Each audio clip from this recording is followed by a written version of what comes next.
My name is Gloria Martinez-Granados. I am an interdisciplinary artist based in Phoenix, Arizona. The artwork that I have in this exhibition is called Hand and Labor, consists of several pieces of leather that's been discarded. This discarded leather was given to me by another artist named Jamie Cambron.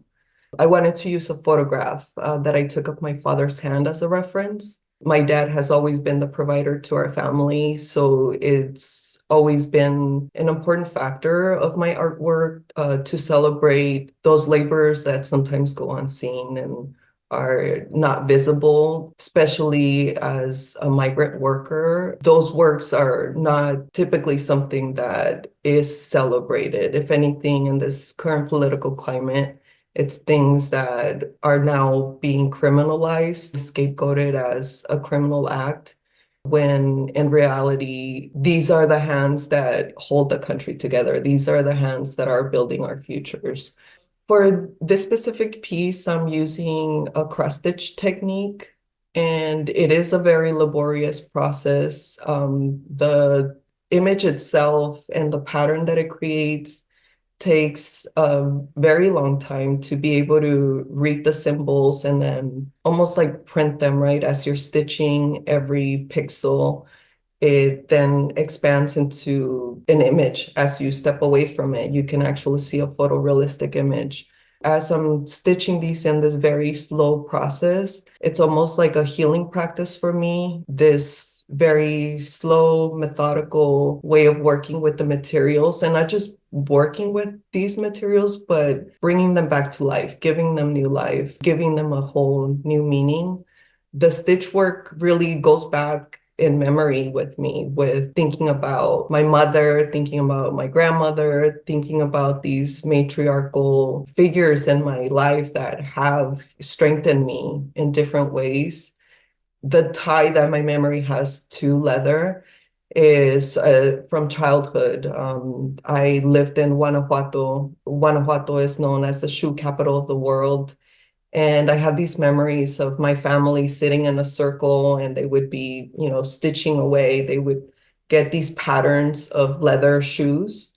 The bags that they would bring home were like big garbage bags. And they would sit there and stitch. And of course, I would want to help, but at the time I was too little. So they would say, this is too hard for you. This isn't work that you can do. And of course, it is true because even working on that piece, it's very difficult to punch through the leather.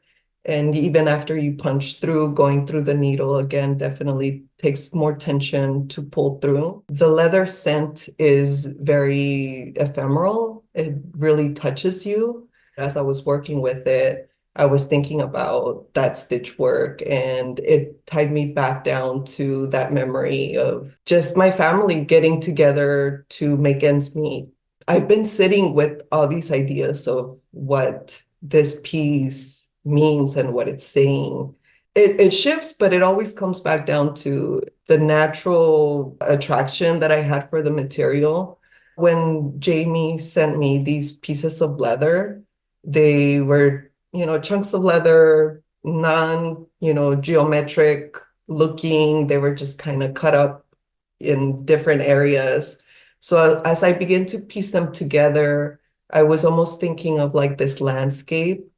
And then as I started to stitch them together, the stitches began to disappear, those borders between the leather, to take this very tedious type of process. In artwork, it gives me the privilege to sit with the work in ways that perhaps my father wouldn't be able to, because the types of labors that he does are valued in a different way. So to me, bringing the stitch work and this kind of work is a layered process where I'm exploring, what does it mean to work?